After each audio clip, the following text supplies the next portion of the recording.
어찌 보면 가나안 땅의 고향 땅으로 돌아왔지만 이제 가나안 지역 입장에서 보면 야곱은 외지인이에요. 근데 갑자기 이 외지인이 그들 안에 살고 있던 한 부족을 그냥 발사를 시켜버렸다라고 하는 이 상황은 그 주변에 있는 부족들로 하여금 분노하게끔 할 수밖에 없는 상황이죠. 그리고 한 가정밖에 안 되는 입장에서 어찌 보면 이 부족들이 힘을 합쳐서 야곱을 공격해 온다라고 한다면 그야말로 이 야곱의 집안이 어떻게 돼요? 그냥 멸문지화가를 당하는 그런 상황까지 벌어지는 거예요. 자, 오늘 말씀은 이 절대절명의 벼랑 끝에 선 야곱이 과연 이 위기를 어떻게 극복할 수 있겠느냐라고 하는 거에 대하여 하나님께서 주시는 해답을 여러분 우리가 들을 수 있는 저와 여러분들 되시길 주님의 이름으로 축원합니다. 자, 세 가지를 먼저 말씀을 드릴게요. 자, 첫 번째 다 같이 한번 읽어볼게요. 시작. 일어나라. 자, 다시 한번 시작. 일어나라. 자, 뭐 하라고요? 일어나야 돼요. 자, 오늘 이 벼랑 끝에 서 있는 야곱을 하나님께서 찾아가시는데 찾아가셔서 가장 먼저 하셨던 딱 그 표현이 뭐냐면 35장 1절을 보세요. 하나님이 야곱에게 이르시되 자, 뭐 하래요? 일어나라고 얘기하는 거예요. 그러니까 야곱이 지금 어떻게 된 상황이냐면 아무런 생각이 없이 그냥 패닉한 가운데 그냥 주저앉아 있는 거예요. 서 있을 힘조차가 없는 상태가 되어버리는 거예요. 그러면 근데 그때 하나님께서 야곱을 찾아오셔서 하시는 말씀이 뭐냐면 그렇게 주저앉아 있지 말고 뭐 하라는 거예요? 일어나라는 거예요. 일어나라는 거예요. 여러분, 일어날 수 있는 이유가 뭐냐면 저는 이 말씀을 준비하면서 일어나라 라고 하는 이 표현 안에서 그냥 순간적으로 떠오르는 찬양이 뭐냐면 여러분 그 찬양 아세요? 굉장히 오래된 찬양인데 나의 등 뒤에서 혹시 기억나세요? 오늘 아침에는 제가 노래를 안 하고 가사를 제가 읽어드릴게요. 나의 등 뒤에서 이런 찬양인데 자 보세요. 나의 등 뒤에서 나를 도우시는 주, 나의 인생길에서 지치고 고나여 매일처럼 뭐 하고 싶어요? 너무 힘들고 어려우니까 소망이 없으니까 피할 길이 없으니까 서 있을 힘조차 없는 거예요. 그래서 주저앉고 싶을 때 나를 뭐 해주신대요? 밀어주신대요. 일어나라고, 주저앉지 말라고. 자, 2절 보여주세요. 나의 등 뒤에서 읽어볼게요. 시작. 나의 등 뒤에서 나를 도우시는 주, 평안히 길을 갈 땐 보이지 않아도 지치고 고나여 넘어질 때면 다가와 손 내미시네. 별일 없을 때는 하나님이 계시는지 안 계시는지 잘 몰라요. 그냥 내가 잘해서 되는 줄 알아요. 근데 지치고 고나여 넘어질 위기에 처해 있으면 그때마다 하나님께서 뭐 해주신대요? 다가와서 손 내밀어 주신대요. 여러분 이게 지금 야곱의 상황이에요. 평안할 때는 자기가 계획했던 대로 자기가 생각했던 대로는 다 잘 될 때는요 뭐 하나님이 계시는지 안 계시는지 그냥 모르고 사는 거예요. 근데 정말로 진짜 말도 안 되는 위기를 경험한 이 상황에 주저앉아 있을 때 이때 야곱이 하나님께 부르짖은 게 아니에요. 오늘 말씀을 보세요. 하나님 나 도와주세요라고 부르짖은 게 아니라 그냥 주저앉아 있는 야곱을 향하여 하나님이 그냥 다가오셨어요. 여러분 이게 우리 하나님이신 줄 믿습니다. 여러분 진짜 힘들면요 진짜 벼랑 끝에 서면요 기도할 겨를도 없어요. 주저앉아 있는 가운데 뭐라고 기도해야 될지를 모르는 그런 위기를 만날 때가 있다는 거예요. 근데 그때 그냥 하나님이 먼저 찾아와 주시는 거예요. 다가와서 손 내밀어 주신대요. 저는 3절이 더 은혜가 되는데 3절 읽어볼게요. 3절 다 같이 시작. 나의 등 뒤에서 나를 도우시는 주, 때때로 뒤돌아보면 여전히 계신 주. 여전히 계시는 주님. 그냥 나 혼자 있는 것 같았는데 진짜 힘들고 어려운 상황 가운데서 이거 내가 어떻게 이겨나가지? 주저앉는 상황 가운데 싹 뒤돌아보면 하나님은 여전히 내 뒤에 계시고 있는 줄로 믿습니다. 옆에 계신 분들에게 좀 인사 좀 해주세요. 하나님은 여전히 계십니다. 여러분, 하나님은요 여전히 계시는 거예요. 그래서 딱 돌아보면 하나님 뭐 어떻게 하고 계신데요? 잔잔한 미소로 바라봐 주시며 괜찮아. 야, 내가 네 뒤에 있잖아. 또 네 등 뒤에 있잖아. 일어나 라고 나를 재촉해 주신대요. 여러분, 이 하나님을 여러분 느끼시게 되길 주님의 이름으로 축원합니다. 여러분, 오늘 하나님이 바로 그런 분이신 거예요. 진짜 아무런 힘이 없어서 푹 주저앉아 있는 야곱에게 찾아가 주셔서 야, 여전히 네 옆에 있잖아 내가. 웃으시면서 재촉하시는 거예요. 일어나라 라고 말씀하시는 거예요. 그게 우리 하나님이에요.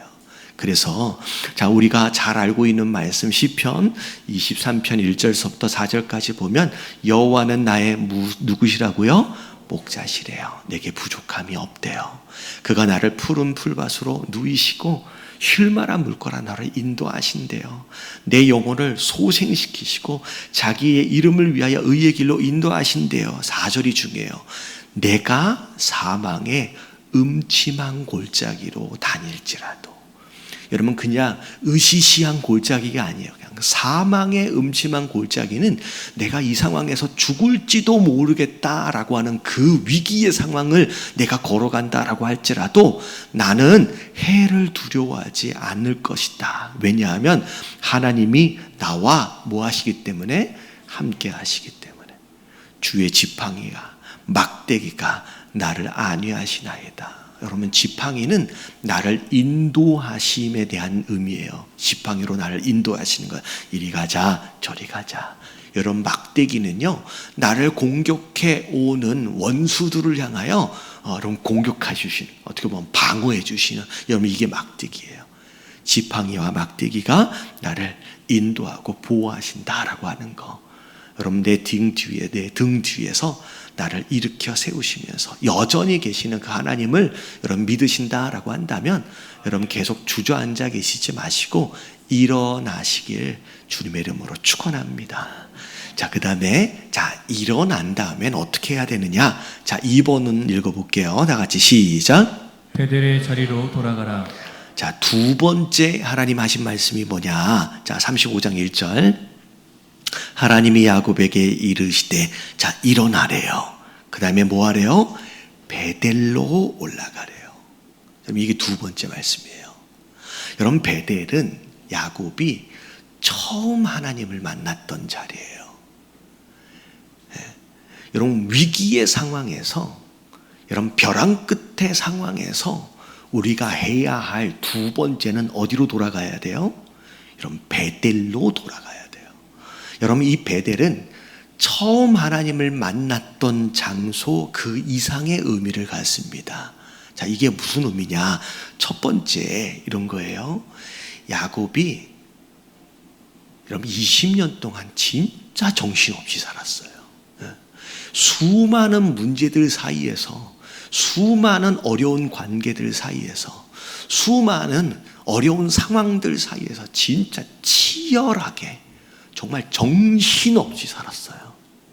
그렇게 정신없이 살아왔던 이 야곱에게 하나님 말씀하시는 건 뭐냐면 베델로 올라가라 말씀하신 건 뭐냐면, 여러분 베델은 처음 야곱이 하나님을 만난 장소임과 동시에 야곱과 하나님이 단둘이 만났던 장소예요. 다시 말하면 우리가 이 세상을 살아가다 보면 정신이 하나도 없어. 정말 치열하게 삽니다. 먹고 살기 위해서 치열하고요. 어떻게 보면 생존하기 위해서 치열하고요. 신앙생활도 마찬가지예요. 가정도 마찬가지고 정말 정신없이 치열하게 사는데 이 치열하게 살아가는 삶 가운데서 이제 마지막 막다른 골목 벼랑 끝에 딱 서게 되면요, 위기를 만나게 될 때면 여러분 정말로 필요한 게 뭐냐면 진짜 아무것도 방해받지 않는 상태에서 하나님과 내가 단둘이 만났던 딱 그 상황, 영적으로 주님 안에서 쉼을 얻으란 얘기예요. 너랑 나랑 단둘이 만나는 시간을 한번 갖자라는 거예요. 20년 만에라도. 여러분 그런 시간을 여러분 마련하시게 되길 잊지 마시길 주님의 이름으로 축원합니다. 그리고 두 번째 의미는 뭐냐면 20년 전과 지금 20년 후의 야곱은 달라요, 상황이. 오늘 말씀에도 나오잖아요. 자, 베델이 어떤 곳이에요? 네가 네 형 에서의 낯을 피하여 도망하던 그 때를 얘기하시잖아요. 여러분 20년 전 야곱은 자, 아무것도 없었어요. 진짜 광야에서 비고 잘 것이 없어서 뭘 비고 잤대요? 돌을 비고 자야 할 만큼 아무것도 없는 상태, 정말 가장 밑바닥의 상황이었어요. 20년 전. 근데요 20년이 지나고 나서의 야곱의 지금의 상황은 완전히 달라졌습니다. 야곱은 가정이 생겼어요. 여러분 이 가정이 작은 아이들 한둘이 아니에요. 지금 대가족이 됐습니다. 심지어 더 달라진 건 뭐냐면 20년 전에는 빈손이었는데 여러분 지금 20년이 지나고 난 뒤에 야곱의 손에는 뭐가 있어요? 여러분 어마어마한 부자가 되어 있는 상태예요. 많아요. 뭐가 줄렁줄렁 달려있는 것도 많고 들려있는 것도 많아요. 여러분 20년 전 네가 진짜 홀로 아무것도 없는 가운데 쫓기면서 그 광야에서 돌을 베고 자야 할 그 빈손에 너 그 광야 그 베델 거기로 돌아가란 얘기는 쉽게 얘기하면 자 어디로 돌아가는 거예요? 신앙의 초심으로 돌아가란 얘기예요. 네 손에 아무것도 없었을 때 진짜 빈털들 빈손이었을 때 그때 정말로 요거 하나만 주셔도 작은 것에 응답하셔도 막 감사했었고 진짜 그야말로 구원해 주신 것만으로도 막 감사했었던 말씀 하나에 깨달음 하나만 주셔도 막 눈물이 났었던 그때 그 초심으로 여러분 돌아가라 라고 하나님께서 말씀하시는 거예요. 특별히 여러분 신앙의 초심은 특별히 더 중요해요. 왜냐하면 자 요한계시록 2장 1절부터 5절까지를 쭉 보면 에베소 교회에 대해서 하나님의 사자가 말씀하시는 내용이 나오는데 사실은 에베소 교회는 열심히 있어요. 뭐 인내도 하고 뭐 여러 가지도 신앙생활 열심히 해요. 다시 말하면 겉으로 볼 때는 그렇게 특별한 문제가 없어 보이는 교회입니다. 어떻게 보면 뭐예요? 여러 가지 박해도 있고 공격도 있는데 잘 견뎌가요 또. 근데 중요한 건 뭐냐면 4절에 뭐라고 말씀하시냐면 그러나 너를 책망할 것이 있나니 뭐라고 말씀하세요? 너는 뭘 버렸대요? 처음 사랑을 버렸대요. 여러분 이게 초심이에요. 어느덧 신앙생활을 하다 보니 또 직분자가 되어지고 또 목사가 되어지고 뭐가 또 되어지다 보니 별 특별하게 잘못하고 있는 것은 없는 것 같아요. 해야 할 걸 또 해요. 견딜 걸 또 견뎌요. 근데 그 마음 안에를 들여다보니 처음 정말로 하나님을 정말 감사하고 사랑했던 그 처음 사랑이 없는 거예요. 자, 5절 읽어볼게요. 다 같이 시작. 그러므로 어디서 떨어졌는지를 생각하고 회개하여 처음 행위를 가지라. 만일 그리하지 아니하고 회개하지 아니하면 내가 내게 가서 내 촛대를 그 자리에서 옮기리라. 네. 겉으로 아무것도 잘못한 게 없어 보이기 때문에 나는 이 정도면 괜찮아라고 생각할 수 있겠지만 하나님은 말씀하신 게 뭐냐면 처음 상을 버렸느냐? 그러면 안 된다는 거예요. 책망을 받을 거라는 거예요. 오히려 하나님 뭐라고 말씀하세요? 회개하래요. 껍데기밖에 없는 종교 생활은 회개해야 된다는 얘기예요. 만약에 처음에 그 사랑이 돌아오지 않는다라고 한다면 내가 너에게 주었던 사명, 촛대를 내가 다른 곳으로 옮겨버릴 수밖에 없다라고 말씀하시는 거예요. 여러분 이게 초심을 얘기하고 첫사랑을 얘기하는 거예요. 여러분 우리 안에 여러분 정신없이 살아가는데 잃어버렸던 우리 안에 초심이 있다라고 한다면 여러분 오늘 하나님 말씀하신 것처럼 베델로 올라가라 말씀하신 것처럼 여러분 우리가 돌아가야 할 초심 여러분 베델로 우리가 가야 하는 줄로 믿습니다. 그래서 어디로 돌아가야 된다고요? 베델로 돌아가야 된대요. 여러분, 이게 위기를 극복할 수 있는 두 번째 방법이에요. 자, 세 번째가 뭐냐? 베델로 돌아가서 뭘 해야 되느냐? 다 같이 한번 읽어볼게요. 시작. 예배의 자리로 돌아가라. 여러분, 세 번째 말씀하신 거예요. 자, 베델로 돌아가래요. 자, 일어나 베델로 올라가서 맨 마지막 부분을 보세요. 내게 나타났던 그 하나님께 가서 뭘 쌓으래요? 제단을. 예배로 돌아가래요. 예배로. 여러분, 예배는요, 누굴 바라보는 거예요? 여러분, 하나님을 바라보는 것이 예배예요. 하나님의 존재에 집중하는 게 예배고요. 하나님의 역사하심에 집중하는 게 예배예요. 여러분, 이게 예배예요. 그래서 제가 전에 그런 말씀 드린 적이 있어요. 저기도 나오는데, 저기 우리 오른쪽에 보면 저기 제일 맨 앞에 있는 거, 자, 우리 교회의 가장 중요한 가치, 예배, 말씀, 기도, 사랑, 전도거든요. 근데 맨 첫 번째 한번 읽어볼게요. 다 같이 시작. 예배가 모든 것의 길이 되게 하라. 예배가 모든 것의 길이 되게 하라는 얘기는 뭐냐면, 모든 것이 예배를 통하여 열리는 거예요. 모든 것이 예배를 통하여. 여러분, 성경의 역사는 예배의 역사예요.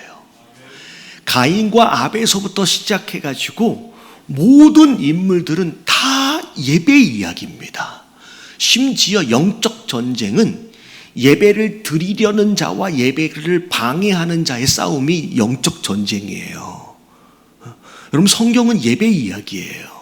근데 여러분, 이 예배가 중요한 게 뭐냐면 모든 문제를 풀고 여는 길이 되어집니다. 근데 이 예배가 왜 그 길이 되어지냐면, 예배가 곧 뭐다? 하나님을 바라보는 거예요. 하나님을 바라보면 여러분, 길이 열리는 줄로 믿습니다. 그래서 결국은 문제와 위기를 만나면 그것 자체에 집중하지 말고 누굴 바라보라? 하나님을 바라. 여러분, 하나님을 바라보는 게 예배고요. 여러분, 결국 그 예배가 우리 삶 가운데 길을 내주신다는 거예요. 여러분, 이런 삶을 살아가시길 주님의 이름으로 축원합니다. 그래서 하나님이 야곱에게 세 개를 말씀하셨어요. 세 가지 명령. 일어나라, 베델로 올라가라, 그리고 거기서 예배 드려라. 자, 이 세 가지를 명령했더니 야곱이 그 명령을 듣고 누가 공격해 오면 어떻게 하지? 라고 방어할 태세, 그 대비를 하는 게 아니라 그냥 말씀에 순종합니다. 그래서 온전한 예배를 드리기 위해서 2절서부터를 보면, 자, 하나님 외에 우상, 신상 혹시 가지고 있으면 다 끄집어내라. 자, 우리의 예배는 누구에게 집중해야 돼요? 하나님께만 집중해야 되기 때문에 다른 거 의지하고 있는 거 있으면 다 가지고 나오라는 거예요. 그리고 뭐 귀걸이, 뭐 목걸이 다 끄집어내라. 그리고 옷가지를 정결하게 다 씻어서 진짜 깨끗한 예배를 드리기 위해서 온 가족에게 명령해요. 그랬더니 그 다음 얘기를 보면 이 온 가족이 사실 얼마 전까지, 조금 전까지만 해도 야곱하고 아들들하고 사이가 어땠어요? 이게 막 틀어졌잖아요. 근데 야곱이 하나님 말씀을 듣고 하나님 말씀에 순종하면서 예배를 딱 선포하니까 온 가족이 한 사람도 빠짐이 없이 야곱의 명령에 순종하며 예배로 따라오는 거예요. 이제 하나가 되는 거예요. 여러분, 가족이 하나가 되기를 원한다라고 하면 예배로 하나 되어야 하는 거예요. 꼭 따라가는 거예요. 그랬더니 무슨 일이 벌어지냐면 4번 읽어볼게요. 자, 4번 이제 결론입니다. 시작. 하나님은 예배자의 삶을 책임지신다. 자, 말씀에 순종했더니, 자, 5절을 보세요. 그들이 하나님의 말씀에 순종하여 그 장소 세겜을 떠납니다. 자, 그 다음 보세요. 하나님이 그 사변 동서남부 고을들로 크게 두려워하게 하셨으므로 야곱의 아들들을 추격하는 자가 있었어요, 없었어요? 없었어요. 여러분, 두려워할 대상이 사실은 아니죠. 그냥 일개 가족일 뿐이에요. 근데 하나님께서 예배로 순종하며 나아갔더니 야곱에게 어떻게 도와주시냐면, 그들 주변에 있는 부족들에게 이 야곱의 가정에 대한 뭘 심어줘요? 두려워하는 마음을 심어줘가지고 아예 추격할 생각조차를 못하는 거예요. 여러분, 우리의 삶을 우리가 스스로 보호하는 게 아니라 누가 지켜주시는 거예요? 하나님이 지켜주시더라고요. 예배로 순종했더니, 여러분, 이게 하나님의 역사인 줄로 믿습니다. 우리는 우리의 삶을 지킬 수 있는 능력이 있는 자들이 아니야. 하나님이 지켜주셔야 돼요. 그래서 결국은 야곱이 하나님의 명령에 순종해서 베델로 올라가고요. 베델에서 예배를 드립니다. 온전히 순종해요. 그랬더니 9절 말씀을 보세요. 야곱이 밧단 아람에서 돌아오매라고 써져 있어요. 분명히 야곱은 가나안 땅으로 돌아갔다라고 생각을 했잖아요. 세겜에 있으면서 이제 가나안 땅에 왔네. 근데 하나님이 보실 때는 돌아온 거예요, 안 돌아온 거예요? 안 돌아온 거예요. 여러분, 하나님은 지금 야곱을 어디에서 기다리고 계시는 거예요? 베델에서 기다리고 계셨어요.